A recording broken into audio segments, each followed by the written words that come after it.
I love the Philippines. I've been coming out here since 1989. Of course, I was only 2 years old then. But in '89, I started coming out here, and I've been speaking out here for quite a while. I've been involved with the Philippines, obviously the Department of Tourism here, and I've been out here speaking and training people in the Philippines for many, many years. 2 years ago, I had the privilege of helping CATO, Cebu Association of Travel Operators, and formulate their service delivery and even what they were doing. Last year, I had the privilege of being in Quezon City to run a program there at the University of Philippines, and now I'm here. Now the question I have for a lot of students who are here, who are going to be graduating, when are you going to be sending your CV, your resume out to your potential employers? When will you be sending it out?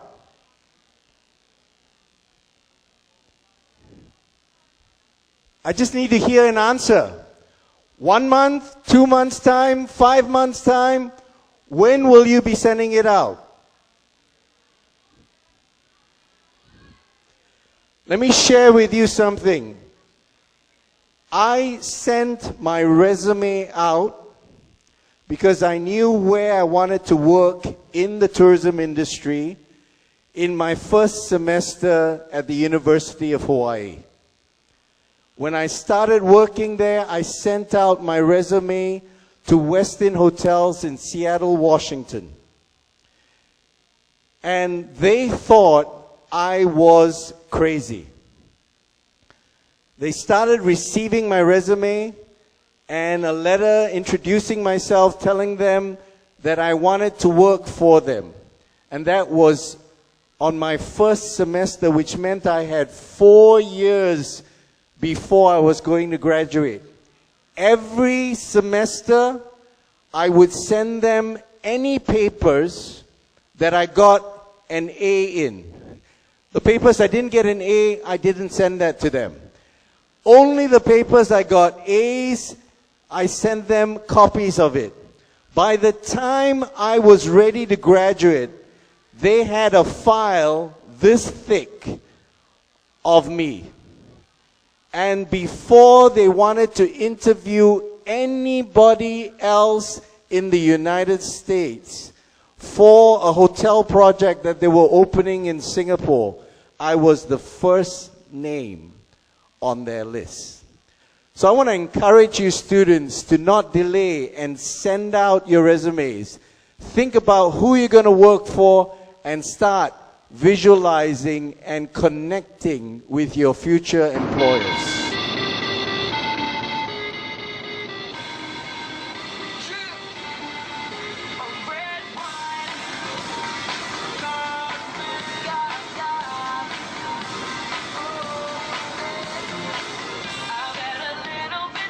Ladies and gentlemen, please direct your attention to the cabin crew who will demonstrate the safety features of this aircraft.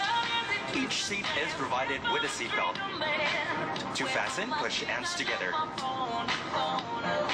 Tighten seatbelts by pulling loose end, and to unfasten, lift the whole buckle and pull free end to release.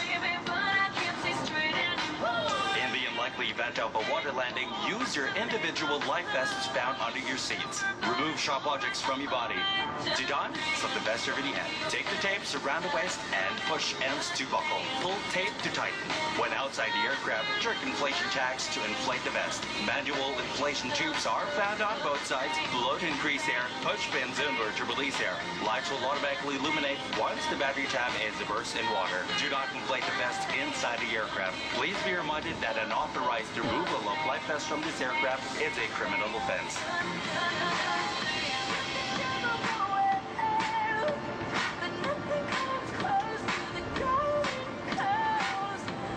The cabin is pressurized. Should there be a rapid change in cabin pressure, oxygen mask will automatically drop from the compartments above you. When this happens, immediately grab the mask, pull it towards you, put it over your nose and mouth, and breathe normally. If you are traveling with a child, first put on your own mask and then the child's mask. Keep the mask on until you are advised to remove it. Please take note of the emergency exits. Mark along each side of this cabin and the exits nearest you. For further information, please refer to the safety instruction card found in the seat pocket in front of you. For your information, there are slide ramps in this aircraft. This aircraft is equipped with an escape path lighting system. In case of an emergency evacuation, the lights will illuminate, leading you to the exits. Have a fun flight, everyone. A passenger on Cebu Pacific took this video just with his handphone, sent it out, and it went viral. A procedure that is often never listened to on an airline in terms of safety procedure. Almost everybody that travels on an airplane disregards it. They don't listen to it. They read things, they look at the menu, they look at the shopping catalog, but they do not listen to the safety procedure. Suddenly, everybody took interest. The story about this went viral, and it was a powerful story. A story about employees being empowered to change the procedure and come up with something innovative to catch people's attention. Stories have power. Stories have power. We've heard from two speakers earlier, and Ed even talked about the fact that storytelling is something that is shared now readily on social media.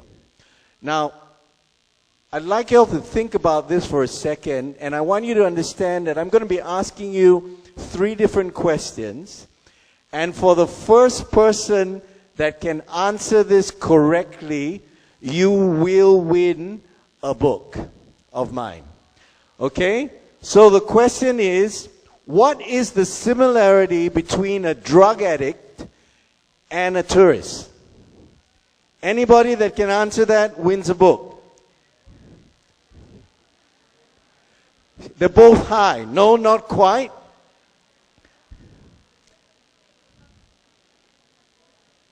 That's true, but not quite the answer I'm looking for. Anybody else?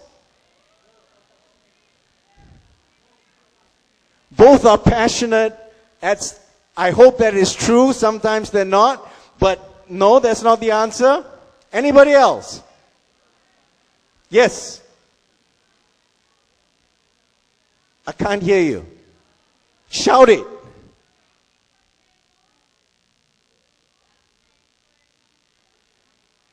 Okay, they both spend for something that they like. Not quite. Yes. Gentleman over there, yes. Addiction.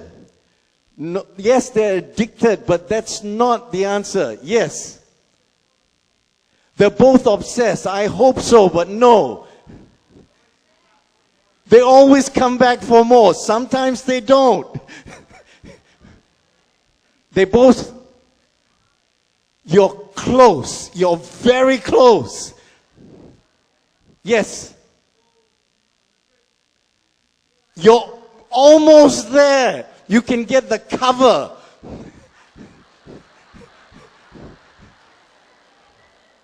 They're users. Yes, I know that, but yes. Pardon?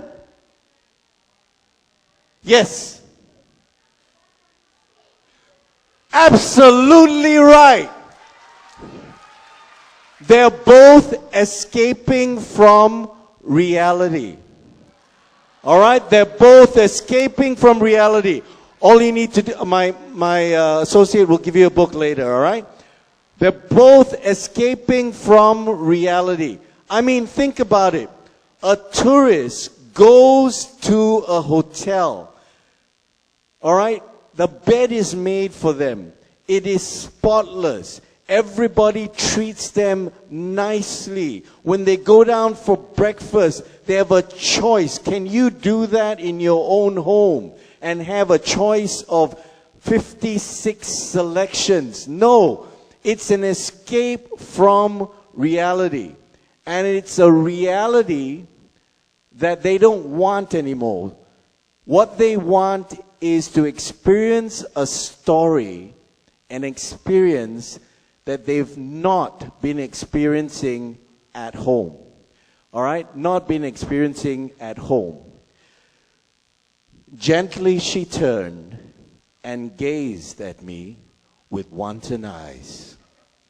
My heart missed the beat, and as she softly stroked my chest, I knew she could only want one thing: another banana.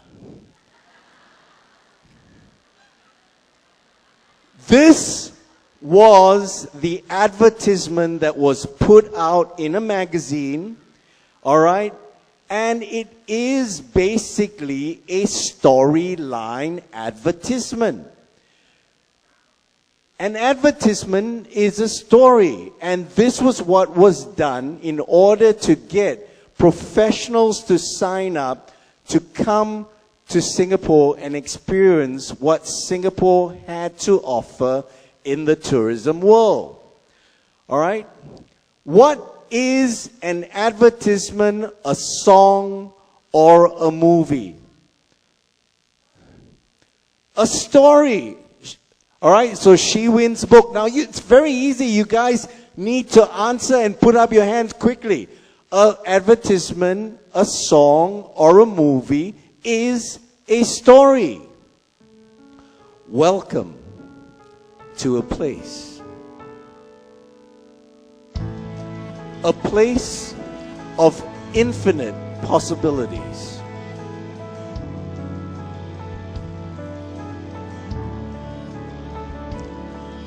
Where you can transverse the world.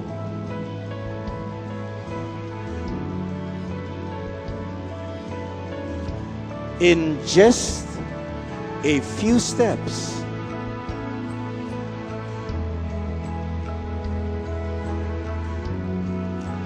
Where technology, people, and ideas share a global stage. Where business is always a pleasure. Where diversity unites all.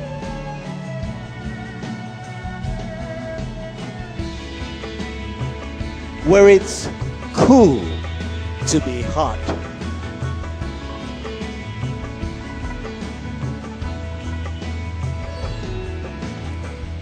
Where you can seize the day.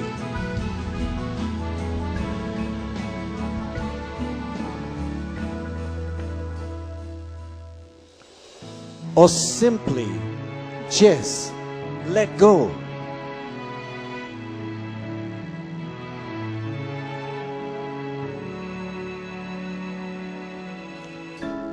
Where time as we know it stands still.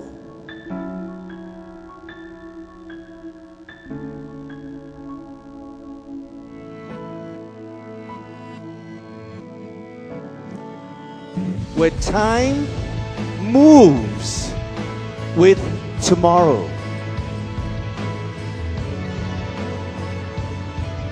Welcome to a place where the future is in your hands.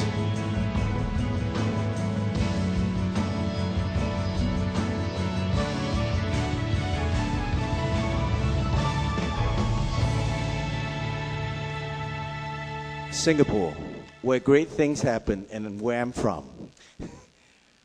That was simply a storyline put together in an advertisement. And that's what we do in this industry, we put together stories.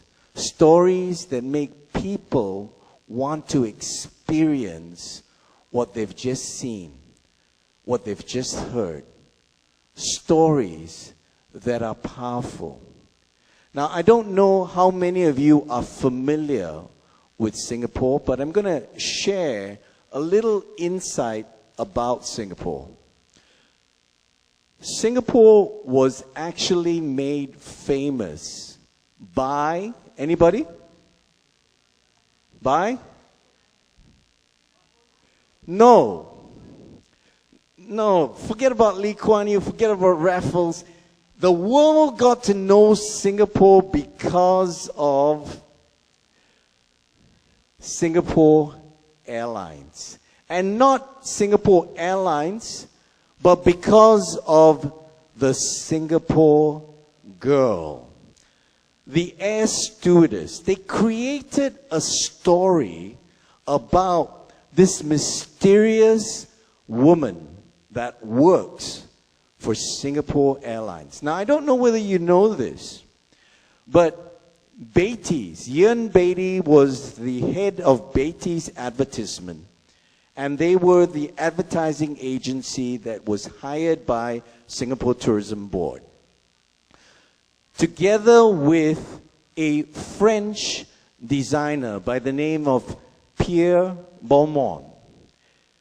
He was the genius that created the outfit that the Singapore girl wore, the sarong kebaya. Now, if you look at the sarong kebaya, you will understand that it actually is extremely figure-hugging. There is nothing there that requires your imagination. Now, the split of the sarong kebaya goes from the bottom right up to here.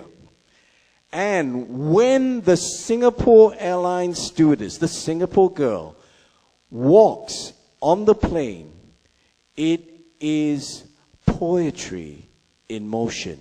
Now you see my legs, now you don't. Now you see my legs, now you don't. Now you see my legs, now you don't. Now you see my legs, now you don't. The neckline of the Singapore girl is a boat neckline. And that means when she bends down to serve you, can I help you?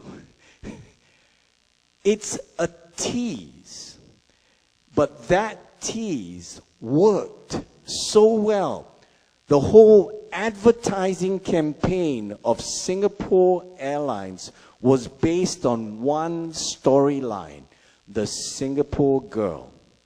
Now, I've been in the tourism industry for many, many years. And when I meet Germans, Americans, people from the UK, Sweden, anywhere in the world, when I have asked them, what is your impression of Singapore? Now, these are people that have not yet come to Singapore. I'm meeting them in their countries, in Italy, in the US, for travel shows. I ask them, what is your impression of Singapore? And this is what they say. Say, oh, we just are dying to get there because we want to see the Singapore girl. They have the impression that every single girl in Singapore is slim. They have the impression that every single woman in Singapore is looking like the advertisement that you see. And that is not true. But the fact is, they were sold on the story of the Singapore girl. It seduced them. It made it attractive. And people fell into the trance of that story.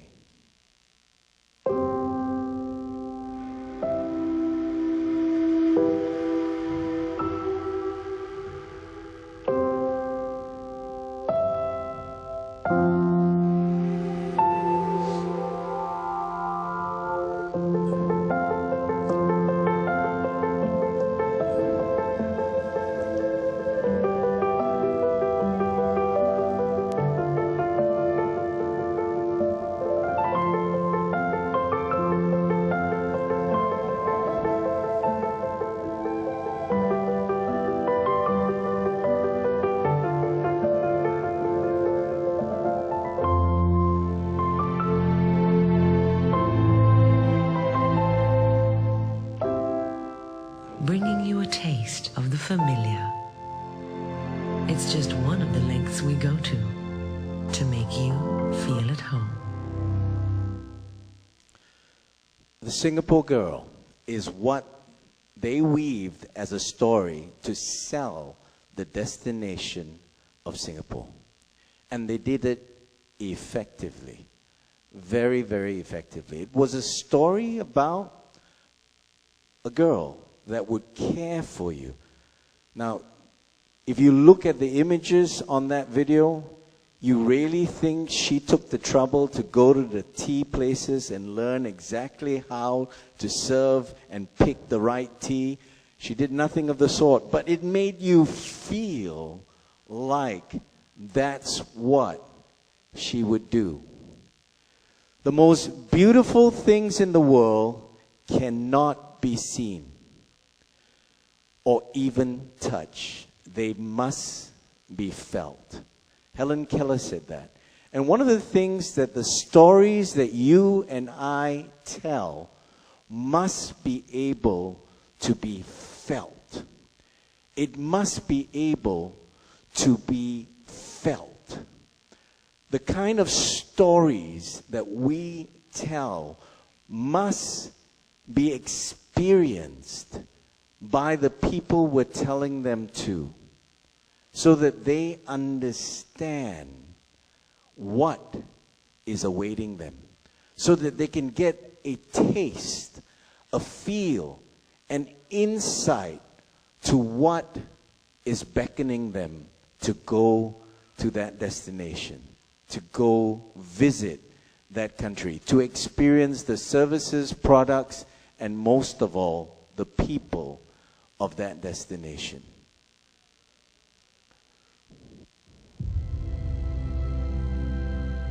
How can the color blue be a feeling? Well, it's hard to describe, but it is.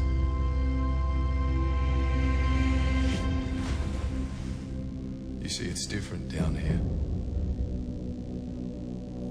The air just has more life in it. Sounds touch you, and the light fills you up somehow. It's a place that stays with you.